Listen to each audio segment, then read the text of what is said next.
मैं आपको यहाँ पर अलिफ लैला की कहानियाँ सुना रहा हूँ। आज की कहानी है किस्सा सिंदबाद जहाजी का।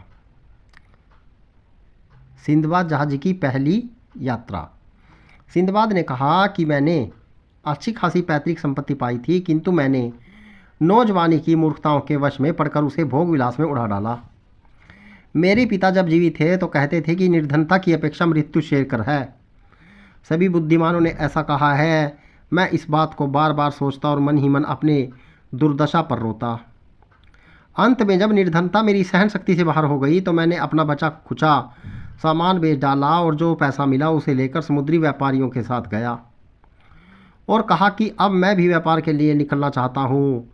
उन्होंने मुझे व्यापार के बारे में बड़ी अच्छी सलाह दी। उसके अनुसार मैंने व्यापार की वस्तुएं मोल ली और उन्हें लेकर उनमें से एक व्यापारी के जहाज़ पर किराया देकर सामान लादा और खुद सवार हो गया। जहाज़ अपनी व्यापार यात्रा पर चल पड़ा। जहाज़ फारस की खाड़ी से होकर फारस देश में पहुंचा, जो अरब के बाईं ओर बसा है और हिंदुस्तान के पश्चिम की ओर। फारस की खाड़ी लंबाई में 2500 मील और चौड़ाई में 70 मील थी।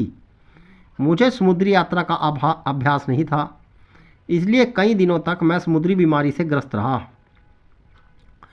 फिर अच्छा हो गया। रास्ते में हमें कई टापू मिले जहां हम लोगों ने माल खरीदा और बेचा।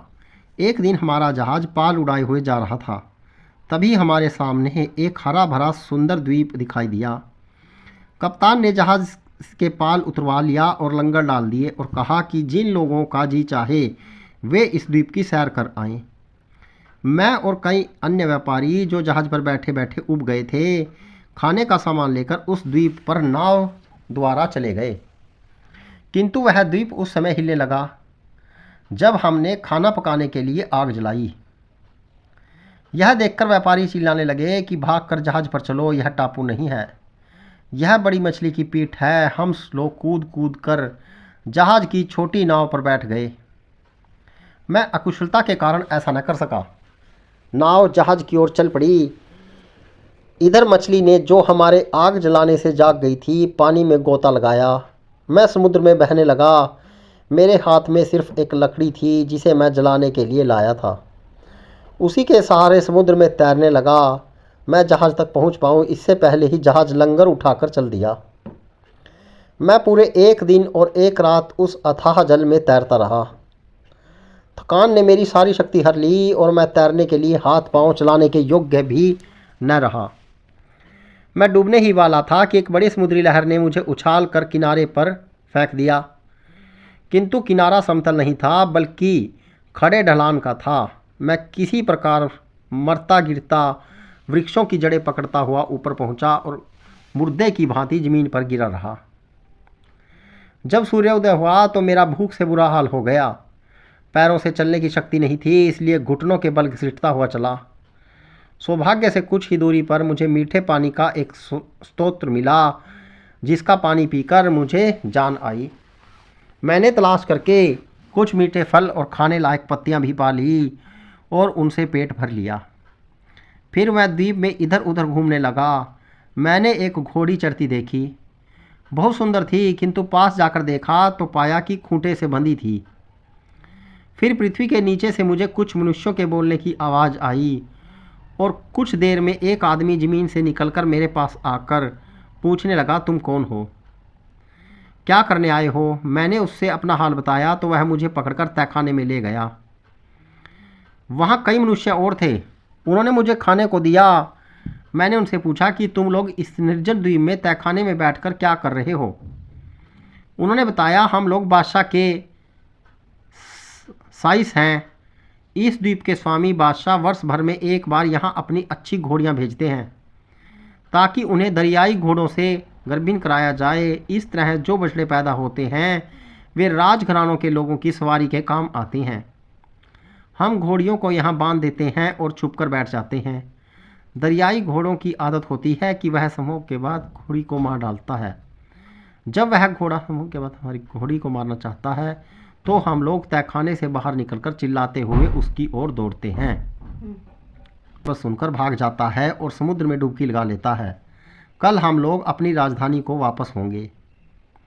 मैंने उससे कहा कि मैं भी तुम लोगों के साथ चलूँगा, क्योंकि इस द्वीप से तो किसी तरह खुद अपने देश को जा नहीं सकता। हम लोग बातचीत कर ही रहे थे कि दरियाई घोड़ा समुद्र से निकला और घोड़ी से कि वह उसे मार ही डालना चाहता था कि 27 लोग चिल्लाते हुए दौड़े और घोड़ा भागकर समुद्र में जा छुपा। दूसरे दिन वे सारी घोड़ियों को इकट्ठा करके राजधानी में आए। मैं भी उनके साथ चला गया। उन्होंने मुझे अपने बादशाह के सामने पेश किया। उनके पूछने पर मैंने अपना सारा हाल कहा। उसे मुझ पर बड़ी दया आई। उसने अपने सेवकों को आज्ञा दी कि इस आदमी को आराम से रखो। अतः मैं सुख सुविधापूर्वक रहने लगा। मैं वहाँ व्यापारियों और बाहर से आने वाले लोगों से मिलता रहता था, ताकि कोई ऐसा मनुष्य मिले जिसकी सहायता से मैं बगदाद पहुँचूँ। वह नगर काफ़ी बड़ा और सुंदर था और प्रतिदिन कई देशों के जहाज़ उसके बंदरगाह पर लंगर डालते थे। हिंदुस्तान तथा अन्य देशों के लोग मुझसे मिलते रहते और मेरे देश की रीति रस्मों के बारे में पूछते रहते और मैं उनसे उनके देश की बातें पूछता। बादशाह के राज्य में एक सील नाम का द्वीप था। उसके बारे में सुना था कि वहाँ से रात दिन ढोल बजने की ध्वनि आया करती है। जहाजियों ने मुझे यह भी बताया कि वहाँ के मुसलमानों का विश्वास है कि सृष्टि के अंतकाल में एक अधर्मिक और झूठा आदमी पैदा होगा जो यह दावा करेगा कि मैं ही ईश्वर हूँ। वह काना होगा और गधा उसकी सवारी होगी। मैं एक बार यह द्वीप देखने भी गया। रास्ते में समुद्र में मैंने विशालकाय मछलियाँ देखी।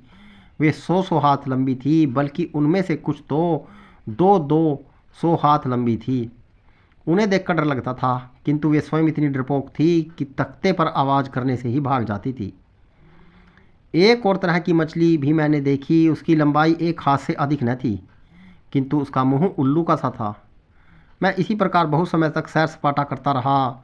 एक दिन मैं उस नगर के बंदरगाह पर खड़ा था। वहाँ एक जहाज़ ने लंगर डाला और उसमें कई व्यापारी व्यापार वस्तुओं की गठरियाँ लेकर उतरे। गठरियाँ जहाज़ के ऊपरी तख्ते पर जमा थी और तट से साफ दिखाई दे रही थी। अचानक एक गठरी पर मेरी नज़र पड़ी जिस पर मेरा नाम लिखा था।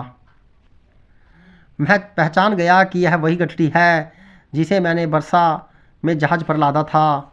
मैं जहाज़ के कप्तान के पास गया। उसने समझ लिया था कि मैं डूब चुका हूँ। वैसे भी इतने दिनों की मुसीबतों और चिंता के कारण मेरी सूरत बदल गई थी, इसलिए वह मुझे पहचान न सका। मैंने उससे पूछा कि यह लावारिस सी लगने वाली गठरी कैसी है। उसने कहा, हमारे जहाज पर बगदाद का एक व्यापारी सिंदबाद था। हम एक रोज़ समुद्र के बीच में थे कि एक छोटा सा टापू दिखाई दिया और कुछ व्यापारी उस पर उतर गए। वास्तव में वह टापू न था, बल्कि एक बहुत बड़ी मछली की पीठ थी जो सागर तल पर आकर सो गई थी। जब व्यापारियों ने खाना बनाने के लिए उस पर आग जलाई तो पहले तो वह हिली, फिर समुद्र में गोता लगा गई। सारे व्यापारी नाव पर या तैरकर जहाज पर आ गए, किंतु बेचारा सिंदबाद वहीं डूब गया। ये गठरियाँ उसकी ही हैं। अब मैंने इरादा किया कि इस गठरी का माल बेच दूं और इसका जो दाम मिले उसे बगदाद में सिंदबाद के परिवार वालों के पास पहुंचा दूं। उससे कहा कि जिस सिंदबाद को तुम मरा समझ रहे हो वह मैं ही हूं और यह गठरी तथा इसके साथ की गठरियाँ मेरी ही है। उसने कहा, अच्छे रहे, मेरे आदमी का माल हथियाने के लिए खुद सिंदबाद बन गए। वैसे तो शकल सूरत से भोले लगते हो, मगर यह क्या सूझी कि इतना बड़ा छल करने को तैयार हो गए। मैंने स्वयं सिंदबाद को डूबते देखा है। इसके अतिरिक्त कई व्यापारी भी साक्षी हैं कि वह डूब गया। मैं तुम्हारी बात पर कैसे विश्वास करूं? मैंने कहा, भाई कुछ सोच समझ कर बात करो। तुमने मेरा हाल तो सुना ही नहीं और मुझे झूठा बना दिया। उसने कहा, अच्छा बताओ अपना हाल। मैंने सारा हाल बताया कि किस प्रकार लकड़ी के सहारे तैरता और 24 घंटे समुद्र में तैरने के बाद निर्जन द्वीप में पहुंचा और किस तरह से बादशाह के साइसों ने मुझे वहां से लाकर बादशाह के सामने पेश किया। कप्तान को पहले तो मेरी कहानी पर विश्वास न हुआ, फिर उसने ध्यानपूर्वक मुझे देखा और अन्य व्यापारियों को भी मुझे दिखाया। सभी ने कुछ देर में मुझे पहचान लिया और कहा कि वास्तव में यह सिंदबाद ही है। सब लोग मुझे नया जीवन पाने की बधाई और भगवान को धन्यवाद देने लगे। कप्तान ने मुझे गले लगाकर कहा, ईश्वर की बड़ी दया है कि तुम बच गए। अब तुम अपना माल संभालो और इसे जिस प्रकार चाहो बेचो। मैंने कप्तान की ईमानदारी की बड़ी प्रशंसा की और कहा कि मेरे माल में से थोड़ा सा तुम भी ले लो, किंतु उसने कुछ भी नहीं लिया। सारा माल मुझे दे दिया। मैंने अपने सामान में से कुछ सुंदर और बहुमूल्य वस्तुएं बादशाह को भेंट की। उसने पूछा, तुझे यह मूल्यवान वस्तुएं कहाँ से मिली? मैंने उसे पूरा हाल सुनाया। वह सुनकर बहुत खुश हुआ। मेरी भेंट सहर्ष स्वीकार कर ली और उसके बदले में उनसे कहीं अधिक मूल्यवान वस्तुएं मुझे दी। मैं उससे विदा होकर फिर जहाज़ पर आया और अपना माल बेचकर उस देश की पैदावार यथा चंदन, आनबूस, आबनूस, कपूर, जायफल, लौंग, काली मिर्च आदि ली और फिर जहाज़ पर सवार हो गया। कई देशों और टापुओं से होता हुआ हमारा जहाज़ बसरा के बंदरगाह पर पहुंचा। वहां के स्थल मार्ग से बगदाद आया। इस व्यापार में मुझे 1,00,000 दीनार का लाभ हुआ। मैं अपने परिवार वालों और बंधु बांधवों से मिलकर बड़ा प्रसन्न हुआ। मैंने एक विशाल भवन बनवाया और कई दास और दासियां खरीदे और आनंद से रहने लगा। कुछ ही दिनों में मैं अपनी यात्रा के कष्टों को भूल गया। सिंदबाद ने अपनी कहानी पूरी करके गाने बजाने वालों से, जो उसके यात्रा वर्णन के समय चुप हो गए थे, दोबारा गाना बजाना शुरू करने को कहा। इन्हीं बातों में रात हो गई। सिंदबाद ने 400 दीनारों की एक थैली मंगवाकर हिंदबाद को दी और कहा कि अब तुम अपने घर जाओ, कल फिर इसी समय आना तो मैं तुम्हें अपनी यात्राओं की और कहानियाँ सुनाऊंगा। हिंदबाद ने इतना धन पहले कभी न देखा था। उसने सिंदबाद को बहुत धन्यवाद दिया। उसके आदेश के अनुसार हिंदबाद दूसरे अच्छे और नए वस्त्र पहनकर उसके घर आया। सिंदबाद उसे देखकर प्रसन्न हुआ और उसने मुस्कुराकर हिंदबाद से उसकी कुशल क्षेम पूछी। कुछ देर में सिंदबाद के अन्य मित्र भी आ गए और नित्य के नियम के अनुसार स्वादिष्ट व्यंजन सामने लाए गए। जब सब लोग खा पीकर तृप्त हो चुके तो सिंदबाद ने कहा, दोस्तों, अब मैं तुम लोगों को अपनी दूसरी सागर यात्रा की कहानी सुनाता हूँ। यह पहली यात्रा से कम विचित्र नहीं है। सब लोग ध्यान से सुनने लगे और सिंदबाद ने कहना शुरू किया, मित्रों, मैं आप